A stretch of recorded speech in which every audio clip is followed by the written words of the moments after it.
the Pleasant Valley Planning Board to order. And I would like to note on the record that our attorney Jim Nelson and one of our members, Rob Fracchia, are present by phone, by conference call. So the first item on the agenda tonight is the Diamond Trails lot consolidation. And Tibby Fisher, the owner, is here.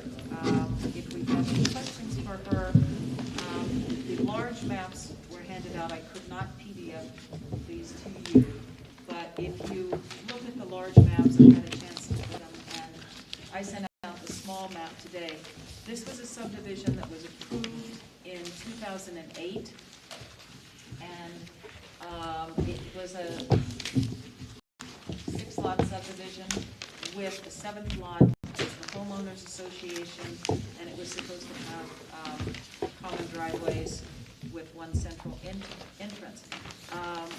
The applicant is now consolidating all these lots back into one.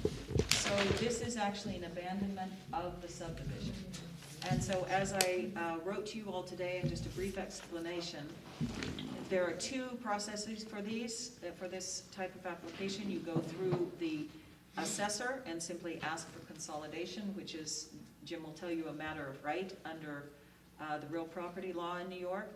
But it's also necessary to come before this board in order to essentially correct the map, because you'll see on the second page the subdivision that was approved has very specific house sites and certain notes and restrictions on that subdivision that were applicable to that subdivision, and once we consolidate they are no longer applicable. So, Jim, do you have any further comments? No, just, well, briefly, yes, this was a subdivision. There's a homeowners association, which is a separate corporate entity. This is what I refer to as a de-subdivision, an abandonment of a subdivision, and a consolidation of lots. Pardon me, there is the real property tax law process under section 560 that Rebecca mentioned. There was also the town code, de-subdivision, which applies when lot lines are being changed. Here they're being raised. So lot line alignments are type 2 actions. There's no seeker which is required for them. And if you are inclined to proceed with this, the drafted resolution this moving ahead on the applicant dissolving the homeowners association corporation, bringing a photocopy of some proof of that in, filing a deed which consolidates these 7 lots. Ms. Fisher's lawyer has already sent me, a proposed deed for that. And then finally, the applicant will have an engineer prepare a plat, which shows no lots on it, but with the required caption on it under the Pleasant Valley Code that this is a lot line realignment, and then language which recites that the filed map in the county clerk has been not supplemented, but overridden by the fact that there are consolidation deeds of record. Okay, great. Any questions from anyone? Perfect. Jim has prepared. Pete has your resolution prepared, Jim. Pardon me? Pete has the resolution that you prepared to read. I'm just seeing if, are there any questions from the board as to the approval? Not here. All right, thank you, Rob. So,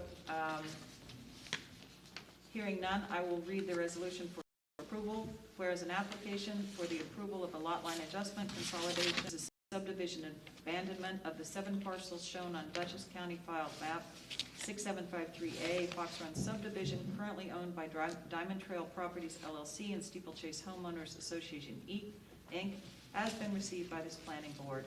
Pursuant to our lot line adjustment, this consolidation is a type 2 action.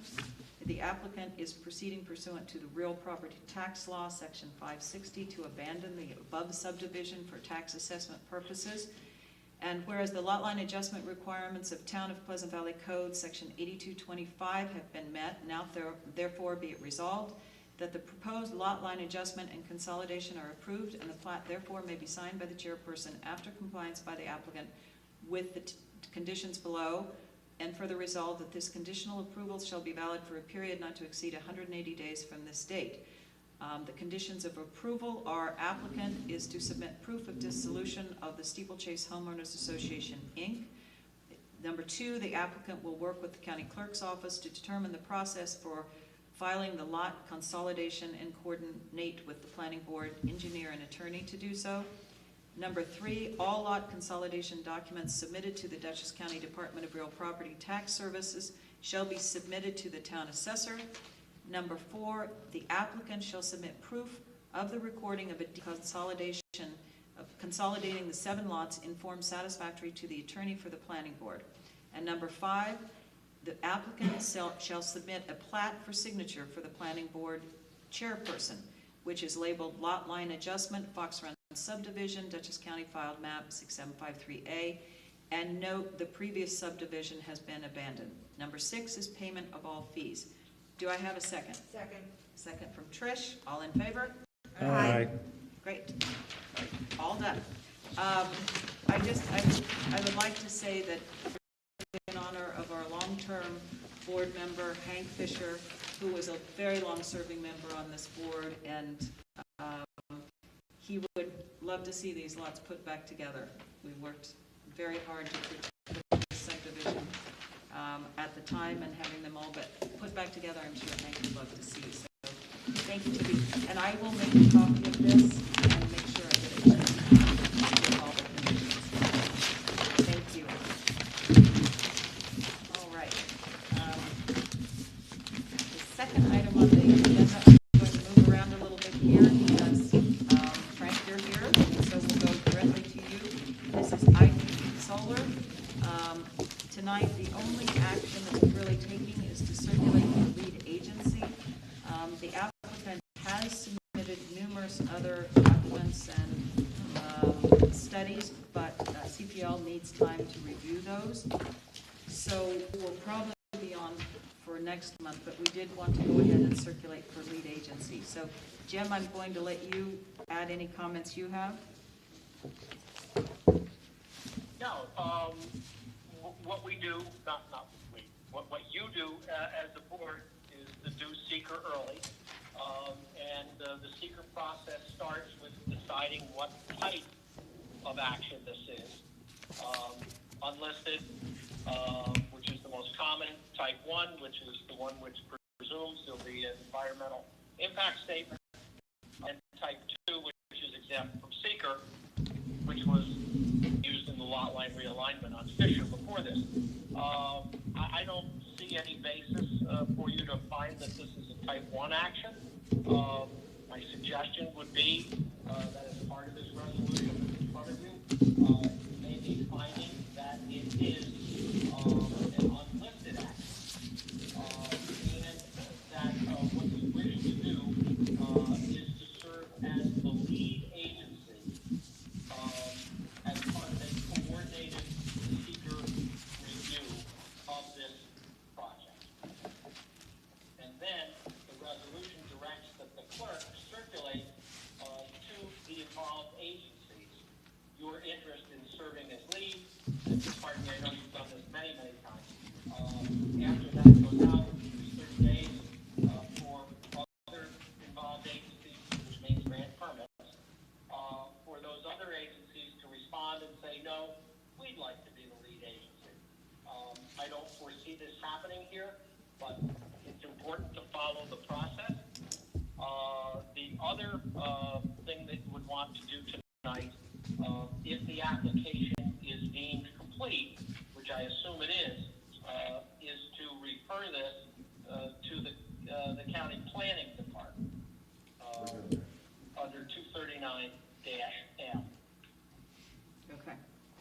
Pete has indicated that that's in process. Go ahead. Pardon me? Pete has indicated that's in process, the referral to county, Oh. Oh, wow. the 239M. Well, we haven't Right, there- done it yet, but after, you know. Not tonight- done, but they are, yeah, we'll authorize it and the documents are ready. Okay. So maybe I'll just go over a couple things. So we Perfect. did get a package.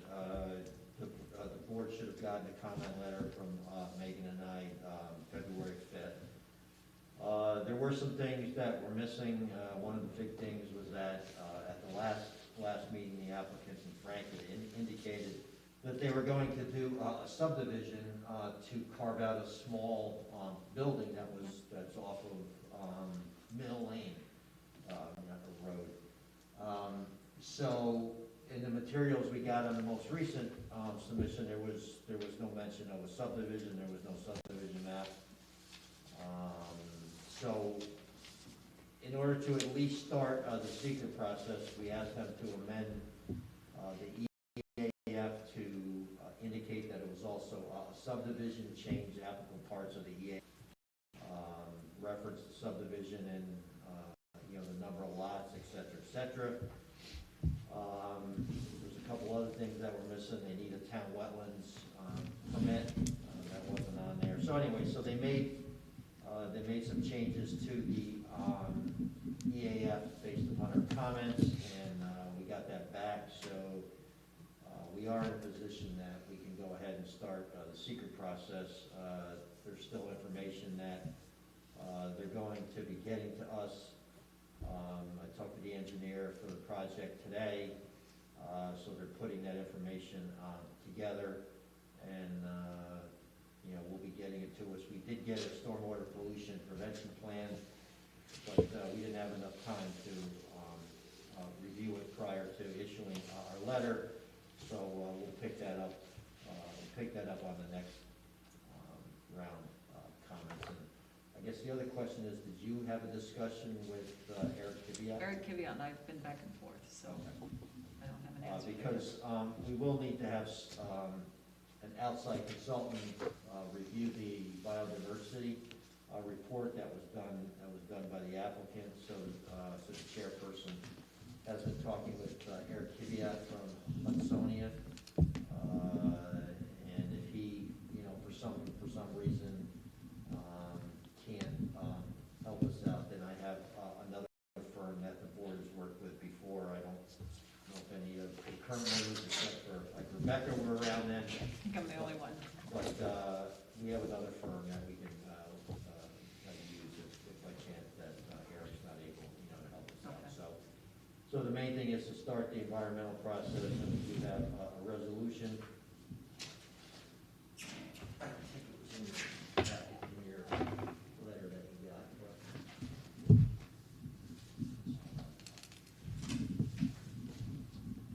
And then I'm not sure if. Go ahead, Jim. I just want to make sure, and this is for the benefit of the board and the applicant and the landowner, that when that notice goes out to the county, and where the notice goes out to the other involved, that it includes the applications, plural, it includes the EAF. Yeah. But not just special permit, but also for the subdivision, and of course the map, of course. What it says is they're supposed to send a complete set of the documents to the involved agency, and under 239M, it's all the documents you would use for making your ultimate secret decision. So all of the applications, the EAF covers all the applications, and the plat. Yeah, Jim, we're good with that. I spoke to the engineer, today, and I told him that Megan will coordinate with him as to the number of sets that we need for circulation, and that it should include all the items that you mentioned, although I I don't know yet that they filed a subdivision application, so we're gonna need them to file that. We need to include that with the circulation, so I had forgotten about that. I need to. I know that the engineers prepared the application, and I signed the owner's consent form and sent it back to them, so they're prepared, they should be in a position to submit that. Okay, all right, so we'll coordinate with them, and then, Rebecca, I'm not sure if it's gonna be sent out of our office. It might be easier if we just do it out of our office, and Megan like Yeah. coordinates. She's got the standard, lead agency form that the planning office Right. has used in the past, so we have that. It might just be easier if we just do it to make sure Right. that it goes out. Coordinate, that's fine. So Megan will do that.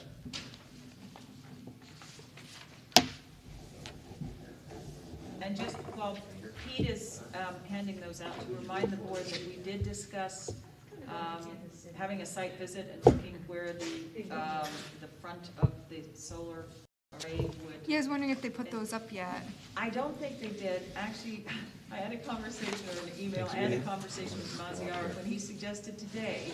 He waited until the 2 feet of snow to fall to. And so, Oh, unfortunately, I said we may postpone, we get into a little bit better. maybe he's really into snowshoeing. Yeah, I was gonna say snowshoeing. Okay. So does anybody have any further questions for Jim or for Pete, where we are right now? This is just a circulation. We obviously should be lead agency on this. I don't think there's anything more to say. And you can see on the back is the circulation list. But, so I will make the motion for lead agency resolution. Yes, Rob, go ahead. Yeah. Can I just, I was just wondering, on the plat, are they gonna have of the easement, the Central Hudson and the pipeline? They have to, yeah. Those will have to be on the plat. Okay. Yep. Okay. Sorry, Rob, I can't see you raising your hand. Anything else? No? Okay. All right. All right, so I will make the motion for lead agency resolution that whereas the planning board of the town of Pleasant Valley has approved jurisdiction over the proposed action entitled IPP